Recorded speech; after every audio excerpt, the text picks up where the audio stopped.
तुमच्या computer skills upgrade करायच्या आहे? दिशा कम्प्युटर इन्स्टिट्यूट घेऊन आले आहेत महा डिस्काउंट ऑफर.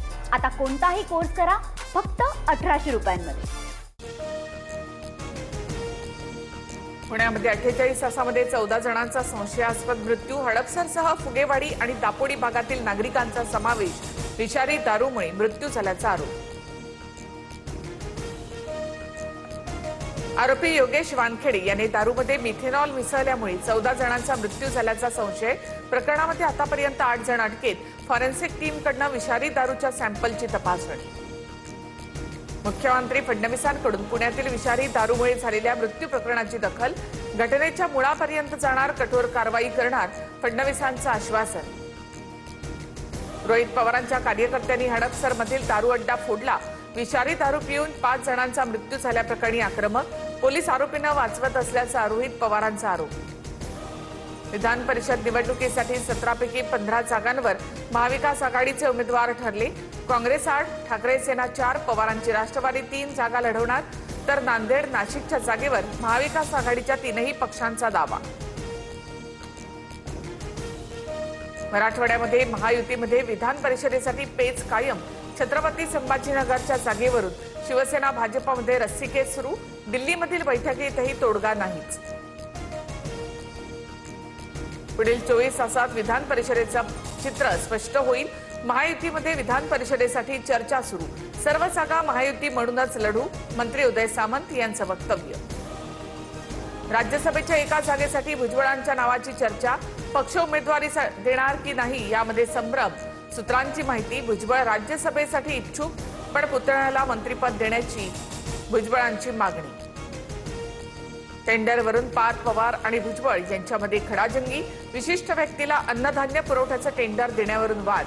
पवार दादांनी कधी असं मला सांगितलं नाही, भुजबळ संतापले. सूत्रांची माहिती, मी कुठल्याही शासकीय कामामध्ये हस्तक्षेप केलेला नाही. पार्थ पवारांनी टेंडरवरून दिलेल्या सूचनेसंदर्भातचं वृत्त फेटाळलं. तर आम्हा दोघांमध्ये कसलीही वादावादी झाली नाही, भुजबळांची स्पष्टोक्ती. उद्यापासून उपोषण करण्यावर मनोज जरांगे ठाम. सरकारची भूमिका ऐकून घेणार, शिष्टमंडळाशी चर्चा करणार, जरांगेंची भूमिका. संभाजीनगरमध्ये मराठा समन्वय समितीची बैठक संपन्न. विखेंकडून मराठा कुणबी प्रमाणपत्र वाटपाचा आढावा. 3 लाखाहून अधिक जातवैधता प्रमाणपत्राचं वाटप. बैठकीनंतर विखे पाटलांची प्रतिक्रिया. थोड्याच वेळामध्ये विखे आणि प्रसाद लाड जरांगे यांची भेट घेणार. भाजप नेते प्रसाद लाड यांची मनोज जरांगे यांच्यासाठी भावनिक पोस्ट. दादा, मी शब्द पाळायला येतोय. या तापलेल्या उन्हामध्ये स्वतःला त्रास करून घेऊ नको. मराठा समाजाला तुझी गरज आहे, लाड यांचं आवाहन. नीट पेपरफुटी प्रकरणी सुप्रीम कोर्टाकडून नाराजी व्यक्त. हा फक्त विद्यार्थ्यांचा नाही तर अनेक वर्षांच्या मेहनतीचा विषय. परीक्षा प्रक्रियेवर सविस्तर आराखडा सादर करा. शिक्षण मंत्रालयाला आदेश. पुढील सुनावणी जुलै महिन्यामध्ये होणार. देशभरात यंदा 90% पाऊस पडण्याची शक्यता. तर महाराष्ट्रामध्ये पावसाचं प्रमाण सरासरीपेक्षा 43% कमी राहण्याचा अंदाज. उष्णतेची लाट अधिक असल्यामुळे कमी पावसाची शक्यता. मुंबईसह ठाणे आणि उपनगरांमध्ये 2 दिवसामध्ये हलक्या पावसाच्या सरी पडण्याची शक्यता. उकाड्यामुळे त्रस्त झालेल्या मुंबईकरांना काहीसा दिलासा मिळणार. सध्या तापमान 34 ते 36 अंशांपर्यंत. वादळी वाऱ्यामुळे वर्ध्यामध्ये केळीची बाग उद्ध्वस्त. गोराड शिवारामधील शेतकऱ्याचं हजारोंचं नुकसान. तर मजरा शिवारात झाडांची पडझड.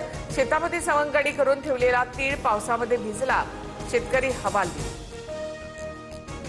जळगावच्या सराफा बाजारात सोन्याच्या दरात 2000 तर चांदीच्या दरामध्ये 3000 रुपयांची वाढ. सोन्यासाठी प्रतितोळा 1,59,650 रुपये मोजावे लागतील. तर चांदी प्रति किलो 2,76,040 रुपयांवर. सोनं खरेदी न करण्याच्या आव्हानानंतरही शिर्डीच्या साई चरणी सुवर्ण वर्षाव. युपीमधील भक्तांकडून 92 लाखांचा सुवर्ण मुकुट अर्पण. जपानकडून भारतीय आंब्याच्या आयातीवर बंदी. गुणवत्तेच्या मानांकनामधील कमतरतेमुळे निर्णय. 20 वर्षात पहिल्यांदा जपानकडून आंबा आयातीवर बंदी. मला तुमच्या कम्प्युटर स्किल्स अपग्रेड करायच्या आहे? दिशा कम्प्युटर इन्स्टिट्यूट घेऊन आले आहेत महा डिस्काउंट ऑफर. आता कोणताही कोर्स करा फक्त 1800 रुपयांमध्ये.